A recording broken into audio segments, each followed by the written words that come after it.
This is Transcast from the MetTrans Transportation Center. I'm Matt Kaplan. You have almost certainly received the product you're listening to right now over a new sort of interstate highway called the Internet.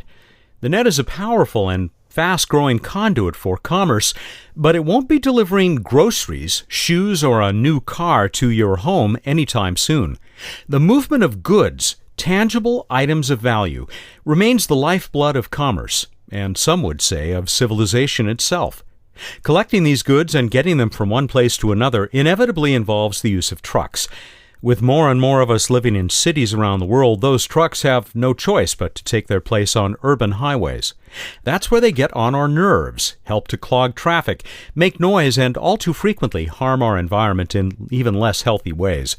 If we can't live without them, it makes sense to learn how we can better live with them. This takes research. I was surprised to learn that the United States, with its love of the road and the automobile, has made far less study of urban freight than Europe and other areas of the world. This was the genesis of a project conducted by the MetTrans Transportation Center at the University of Southern California, in partnership with the Center for International Trade and Transportation at California State University, Long Beach. Another key player was Dr. Laetitia Dablanc.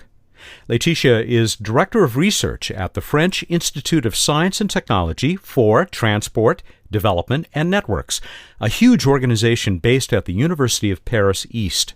She has also been a visiting scholar at USC's Saul Price School of Public Policy. Laetitia recently joined me for a fascinating conversation via Skype about what was discovered and detailed in this ambitious international effort that sifted through thousands of pages of urban freight research conducted around the world, distilling it to a collection of strategies. As you'll hear, a key recommendation in the project report is that much more must be learned about how goods reach our stores, our businesses, and our homes. Laetitia, thank you so much for joining us on Transcast from Paris. Thank you, Matt. Tell me first, what is the mission of your institute? We're a transport research institute, quite focused on transport, but in a very broad sense. We're a few of us working on freight transportation, but all my colleagues are working on technologies, passenger transport, infrastructure. So we kind of try to research on all aspects of transportation, whether, the soft and the hard, or freight and passenger, etc. So quite comprehensive coverage of this discipline, it sounds like. Yes, that's the objective. It's a pretty big institute, about 1,000 researchers. Wow, that's huge. Yeah. How did the institute and you personally become involved with this effort, the project that has resulted in this document, Synthesis of Freight Research in Urban Transportation Planning?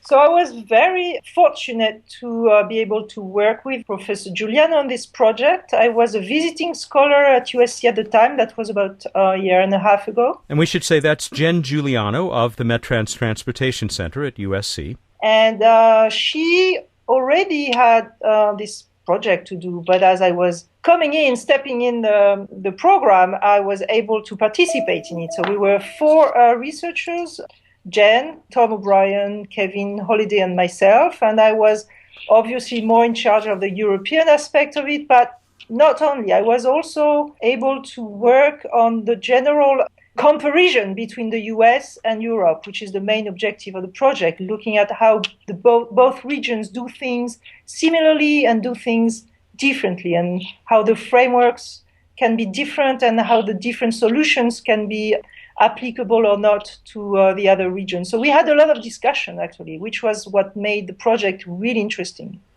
And we should mention, of course, that Tom O'Brien, anyone who listens to our sister podcast, sister to Transcast, ContainerCast, knows Tom very well because of the brief conversations that I've had with him in that series for several years now. Obviously, what you were able to bring to this, in particular, your knowledge of the urban freight transportation situation in Europe was really key. And as I had let you know before we spoke, I mentioned that, we Americans, we don't like being told that another nation or another region or group of nations has done something better than us. But that certainly sounds like it is the case regarding urban freight policy. I will be very cautious then because, the French like to give lessons. So I really don't want to do that.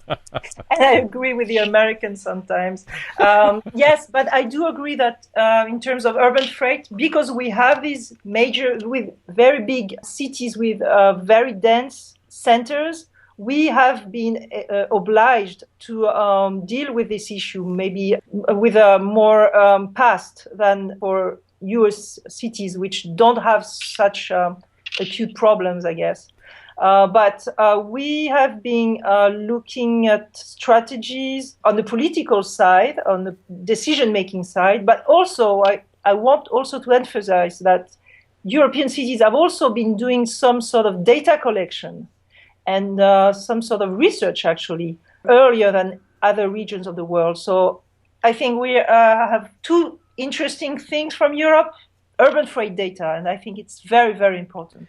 This comes up repeatedly in the report, in the document, this lack of data in America. I found this fairly shocking that many American cities have no idea how much truck traffic is on their streets every day. And this seems like it would be a huge hole in the data they would need to be able to deal with an increasing challenge. I agree with you. On an engineering point of view, or traffic planning or master planning of a region, you would need this understanding of freight transportation, and you really don't get it. Europe was not very good either 10 years ago, so we just made some progress, but we are still missing a lot of data too. So Europe is missing data too, but we have made progress, and I think the US could now do this kind of data collection. It's expensive, but it's not more expensive than any kind of passenger transportation data collection, which all cities do. So it's feasible. It's just that we have to start convincing cities to put a little money in this data collection. It's not just from GPS on trucks that you will be able to get the interesting data. You will need to go and survey and send questionnaires and do something comprehensive. Nevertheless, even though not a lot of our inadequate data was available in the U.S., there was an enormous effort by the principals in this project to gather data here and around the world.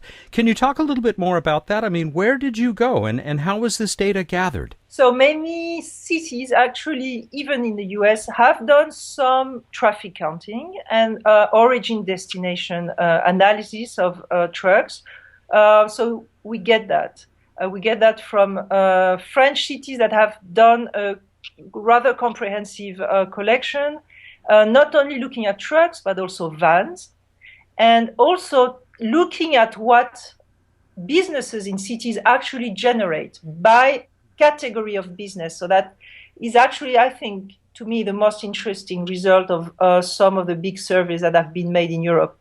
For example, we now know exactly how specific sectorial supply chains work, how pharmacies are being supplied, or how delivery of groceries, food to markets, retailers are being supplied, etc. So we have these categories, and I think this is what you want to get, not only traffic counting, but also the fine analysis of demand by each economic sector and each type of business. That's where the major differences come from, the different supply chains that you can find in a city. There's a huge diversity, so you really need to work on a small scale. There was some mention as well of urban freight movement and research in Asia. Did that play much of a part in this report, or was it pretty much Europe and America? The objective was US, Europe, but we definitely wanted to bring other perspectives when we had the information. So in terms of different strategies, Japan was a major provider of information. I think these major Asian cities, Seoul, Tokyo, Singapore, have very specific urban logistics through fascinating ways of providing home deliveries, fascinating ways of consuming goods. They have very few space at home, so they tend to do very frequent shopping for small packages, and a lot of transport providers will service that population. And we don't have that in Europe, we don't have that in the US. So it was extremely interesting to bring something that may be part of the future for our cities, both in Europe and the US. That's fascinating. I wish we had time to explore that. It sounds like in Asia, many consumers rely on a just-in-time approach. Exactly. That's the right term. So let's break this down a little bit as you and your fellow researchers broke down this study. And there were, it looks like, 3 major categories that were looked at. And then within each of these, there were strategies, 17 of them identified. But first, would you tell us a little bit about these 3 categories? So we looked at last mile strategies, looking at the final 10, 20 kilometers or miles from the urban warehouse to the stores or to the businesses or to the consumer you want to serve. So last mile strategies, it's very big in Europe. And we had a lot of examples of different strategies that have been either successful or not so successful. So we learned from both. Another big set of strategies were dealt with the environment, and especially air quality, CO2 emissions, noise, everything that impacts the environment and that is related to freight deliveries. And a last big series of strategies is related to what we call trade nodes. Trade nodes are actually cities that do serve double purposes. Their local market, the businesses and the people who live in the cities, and you have to provide freight for them, but also the function of gateway cities, cities that work as hubs for their region. So that's where you find the ports, the airports, the big distribution centers for the economy of the region, of the country, not only for the very specific city. So in these trade hubs, you find a lot of strategies that relate to dealing with the port, dealing with how to better accommodate airport-related truck traffic in the area, how to deal with decentralization of these big mega distribution centers that are very far away from the city now, but they actually have an urban role, and cities want to better integrate them in the whole metropolitan area. So 3 types of strategies. And you mentioned the increasing decentralization, the move of these trade node centers outside of the cities. But we'll try and come back to that. But sticking with these 3 categories, as I mentioned, you talked about 17 strategies that had been attempted with varying degrees of effectiveness in Europe and in the United States and perhaps elsewhere. Would you be able to maybe pick out a few, since these are split up among these 3 categories, last mile, first mile, environmental, and trade nodes? Could you maybe pick 2 or 3 from each for each category, which look like maybe they have been particularly effective? You can have something effective but not very applicable, either in the US or in Europe. And you can have something very effective and very applicable. So maybe this is the last category that I will choose for some examples. We were very impressed with what European cities have been doing in terms of labeling. Labeling schemes means that you actually, as a decision maker, as a city authority, you actually decide to talk with the freight industry. You not only create partnerships, but you go all the way to creating a sort of label system where it's voluntary, but truck companies that want to have the highest label, such as a gold medal, as is organized in London, for example, apply to the city, and they have to have some sort of innovative, clean way of delivering. They have to be efficient. They have to have good working conditions, a low impact on the environment. They get a good grade in a way. They can advertise that label when they deal with their own clients. So there are strong incentives built into this. It's an incentive, but it can be very efficient to promote better, cleaner vehicles, for example. Because if you want to get this golden label or golden medal, you actually need to have a decently recent truck, for example, that makes a big difference in terms of emissions, in terms of noise. It's just that you change from an 10-year-old truck to a 5-year-old truck. It's not a very, very big effort. We don't ask companies to completely change their ways, but by doing small steps, one at a time, they get better ranking and they get this label, and they're better off when they apply for a bid for tender, for example. So that's one category that we really ranked very high because it's effective. We saw that in London in particular. And in Paris, there are some sorts of labeling systems. And it's applicable. It's not regulation that's imposed on everybody. It's voluntary. Trucking organizations can promote these systems. They like these systems because it's a partnership. It's a real partnership. It's a negotiation between the city authority and the company. And the report makes the point that these voluntary programs seem to be among those that are the most transferable, the most workable in the United States. Yes, if you take another example, which is actually working quite well in Europe, the low emission zones. In the whole city center, in the whole metropolitan area, in Milan, London, Stockholm, in most big cities in Europe, old trucks and vans cannot access anymore. It's a regulation. It's compulsory. It's working very well in Europe because they have these regulatory powers. Cities can do that, and they can enforce that with cameras, for example. So it's very harsh. Maybe it's much more difficult in the US because of interstate commerce or other types of regulation that make it more difficult. Yes. It's an example of something working in a zone, not working in another region. So what is another strategy, sticking with the last mile, first mile?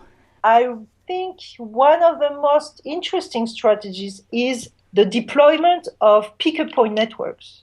E-commerce, electronic commerce, online shopping is, of course, developing extremely rapidly in both Europe, the US, everywhere in the world.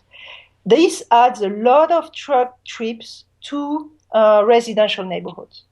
And this costs a lot to the freight industry. So one way of making the system more efficient is to deploy what we call pick-up point networks, where you don't actually receive your goods that you bought online all the way into your home. You go and get it in a depot, a local depot. It can be a local store. It can be an automated parcel box, set of boxes, such as they do in Germany. It can be all sorts of local depots. But the point is, it makes the whole system of deliveries to the households much more efficient than current home deliveries.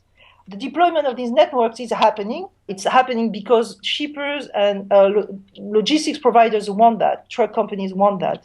So everybody is setting these kinds of networks. But cities can help them. They can authorize these kinds of networks on the public space or in train stations or any kind of places where a lot of consumers happen to go. And I think the promotion of these networks from the city authorities is a very important strategy for cities in Europe, for cities in the US, for everywhere in the world. And the Japanese example was very important for us in trying to provide information in these networks. It's very developed over there. So here is a specific example of where Asia entered into the data that was gathered in the study. If only for lack of time, can we move on? Do you have any strategies in mind that fell under the environmental category? You already mentioned this program in Europe, which may not be very applicable in the United States. Yes, the low emission zone is both a last mile strategy and an environmental strategy. Yes, yeah. In terms of environment, what works the best is the national standards. So in Europe, we call that the Euro standard. In the US, in California, you have different kinds of standards. But it's a standard that is applied when you actually build a vehicle. You have to change the way these new vehicles emit particulate matters, NOx, and even CO2 now. These are the new standards, CO2 levels, maximum levels for these new vehicles. Okay, this is not very original. Many countries do that already, but we wanted to emphasize the point that this is the most efficient policy in terms of the environment. We have to continue accompanying the manufacturing industry into these standards, introducing standards for vans, because vans tend to be a little bit forgotten in these standards, and related to CO2 emissions too, not only the local pollutants such as PM and NOx. So CO2, PM, NOx, trucks and vans are heavy contributors to that in cities. So we have to continue setting these standards and enforcing them in cities. I find it interesting that this is looked at as applicable in the U.S. because it applies to the manufacturers of the vehicles, because it's so difficult to put national standards in place once these trucks are on the road. Do I understand that correctly?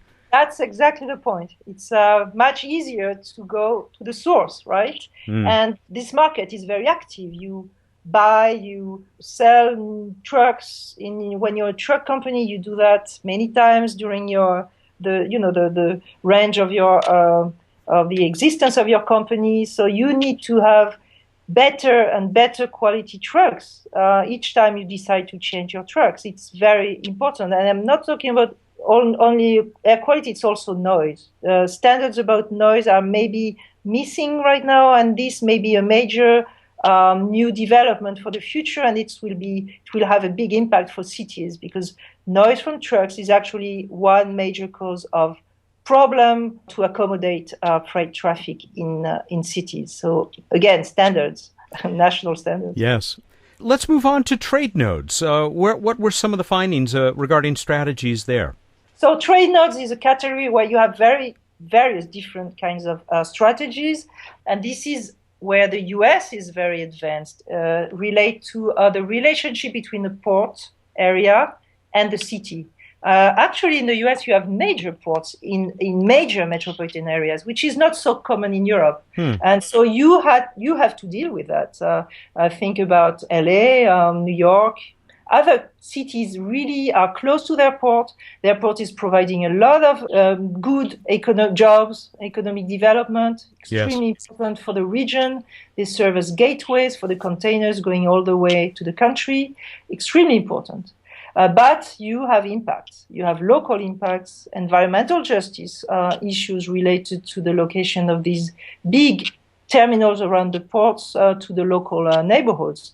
You have pollution from the ships, from the trucks, from the trains, sometimes when you have a good train relationship with the port, etc. So the US had to deal with that, and they were very imaginative. And of course, the Clean Truck program in LA, Long Beach, is extremely impressive.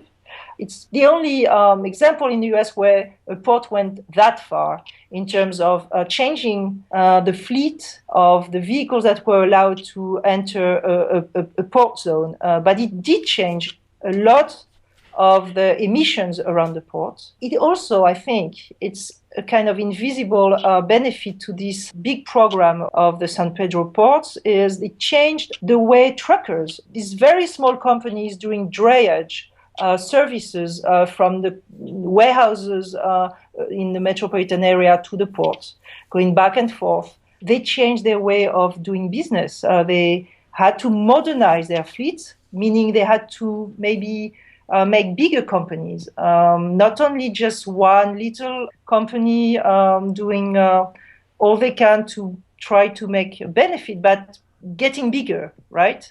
Getting more technologies. So changing their ways of doing business. So I think that's maybe the second most important impact of these regulations that are about the age of the trucks that are allowed to get into the port of LA. It did change the whole trucking market of the area. There are just a couple of more things that I hope we can talk about. And one of these you alluded to earlier, and it comes up repeatedly during the report as well. And it is this challenge, which is related to looking at trade nodes in the U.S. Two words that come up over and over: decentralization and consolidation. And I take it that we can see this here in Los Angeles in the increasing move of many major trade facilities or freight facilities to really well outside of the city, out to where land is very inexpensive still. I was amazed to see what was happening both in Europe and the US. It's been my field of research for the past 3 years. The way warehouses locate in metropolitan areas around the world. We definitely have entered a new economy where, the global economy, where imports, exports are extremely important for urban economies, metropolitan economies, and national economies. You have to deal with these containers and you have to process the goods. You have to deliver much more frequently than before. It's a sort of just-in-time urban economy where stores don't have stocks, inventory, so we rely on transport much more. We need warehouses. Do you know that there are 3 times more warehouses today than 10 years ago? Really? In 10 years? I had no idea. Yes, and same in many big cities in the US, same in Europe. Atlanta, 3 times more warehouses today. In just 10 years. It's an amazing growth of these kinds of buildings. And these buildings are much bigger than before.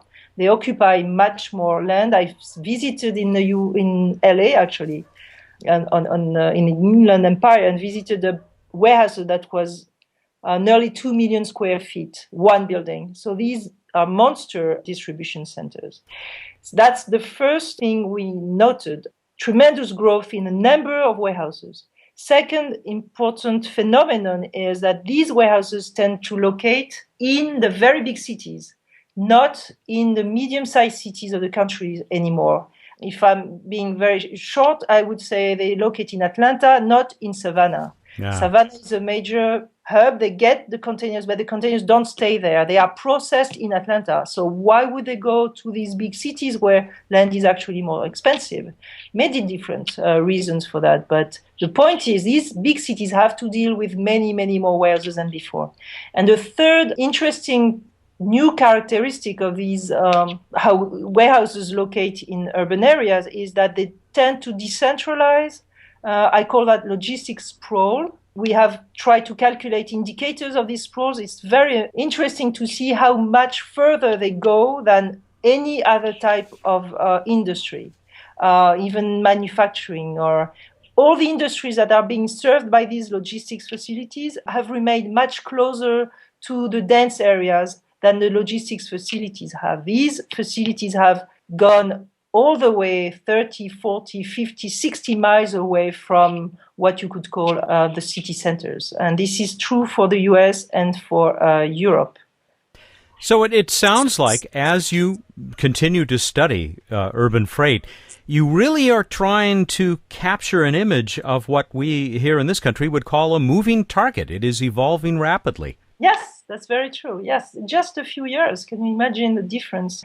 Some communities, some residential municipalities very far away in the suburbs, for the first time see jobs, a type of economic activity happening on their territory.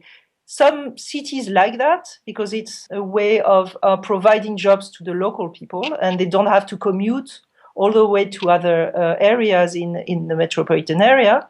Some cities don't want these warehouses, of course, at all. So there's a whole game of municipalities and very different behaviors according to the different types of cities. So I've been looking at that. It was extremely interesting to do some sort of categories of reactions of cities towards this intrusion of logistics in their life, in a way.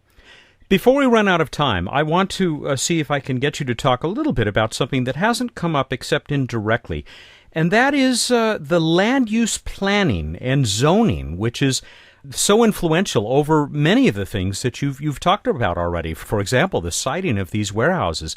How critical are these, and how do they fit in as strategies for controlling the explosion of urban freight?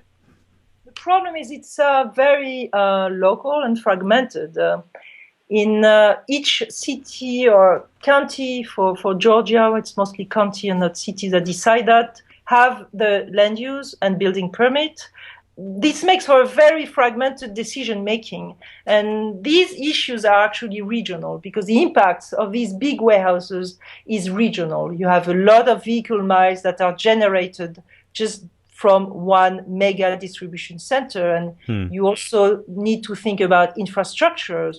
You need to build ramps to get on the highway network, for example. So these are regional decisions, regional budgets. But these come from a local decision of saying yes or no to a logistics park or to a logistics facility.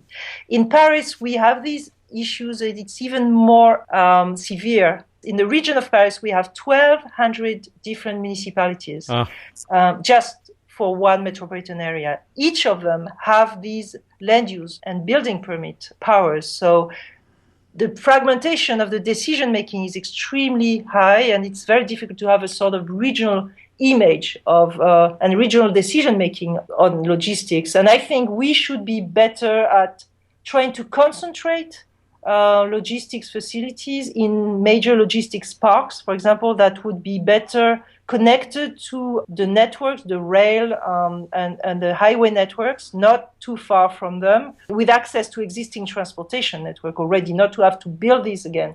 I think it would be better to have these big logistics parks with common services for the truckers that use them, long-term parking, night parking, catering, safety, security, everything that's related to truck traffic, to the freight transportation services would be provided much better in these big parks, logistics villages, as they call that in Europe, than just one distribution center in one city in a suburb, another one in a different area, generating a lot of truck movements all over the region. So this is the consolidation that is addressed in the report? Consolidation has double meanings.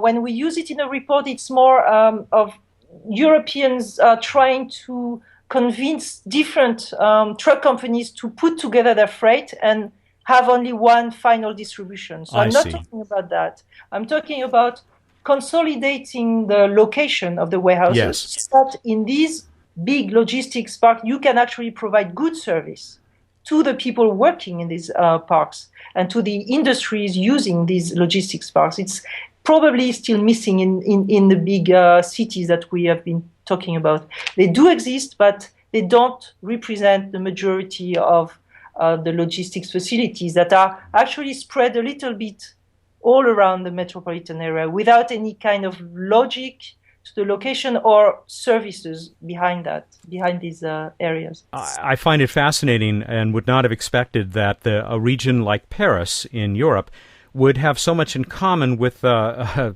Los Angeles, Southern California area. If there's anything that Americans dislike even more than hearing that someone else does something better than we do, it's telling us that somebody should give up authority. One of our local governmental groups or agencies should give up authority to a larger, a regional, or even federal group. And obviously, though, that does offer some advantages. I'm just wondering, as we get very near running out of time here, any other findings or recommendations that you would want to bring up that have come out of this study? I think if a city or a county hasn't done so, you have to set up a freight forum. It's quite easy to set up, but some mistakes are made when they are. So you also have to look at the other examples and see what you should do, people or organizations you should invite, not forget. We tend to forget a lot of the organizations that we should be talking with, such as the organizations representing the small trucking companies. These are very important in urban freight, and we tend to forget them. But you set a freight forum, and you try not to do a big meeting where nothing is really decided. You need to be very pragmatic, and you need to get out of the meeting with a negotiation on a regulation, on labeling scheme, anything but something real. These trucking companies need to see progress. They need to see something actually very effective coming out of these kinds of meetings. So they will come back. You need to do that, meet them every other 6 months. It seems basic to say that, but very few people, for example, have a website for truckers, for truck companies.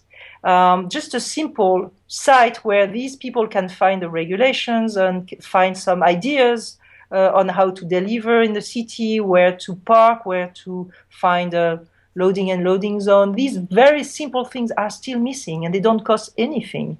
So we should be better at thinking about negotiation, partnerships with this industry that many cities tend to forget. Any other findings or recommendations that you'd like to mention before we close? I think I said a lot.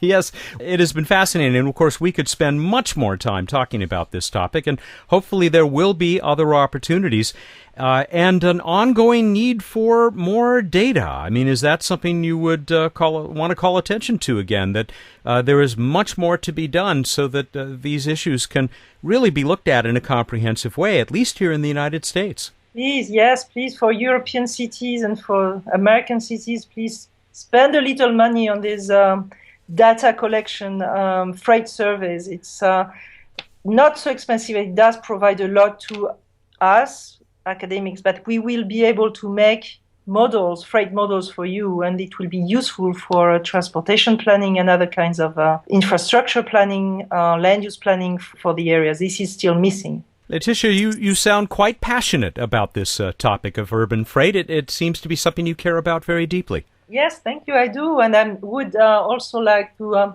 promote that for new PhD students. I think it's a very interesting area for young students who want to specialize in transportation. Think about freight. It's not only passenger transportation. Freight is missing young researchers, young professors.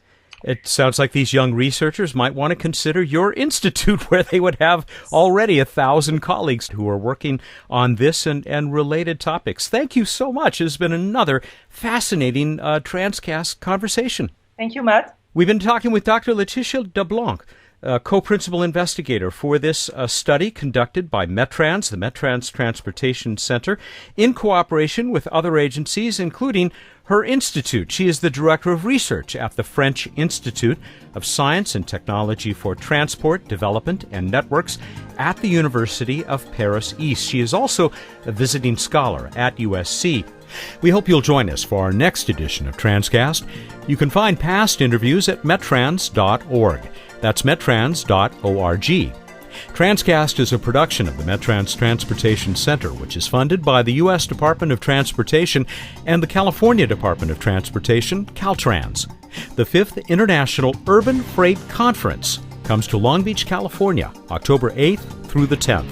Read about it and register to attend at metrans.org. I'm Matt Kaplan. Thanks for listening to Transcast.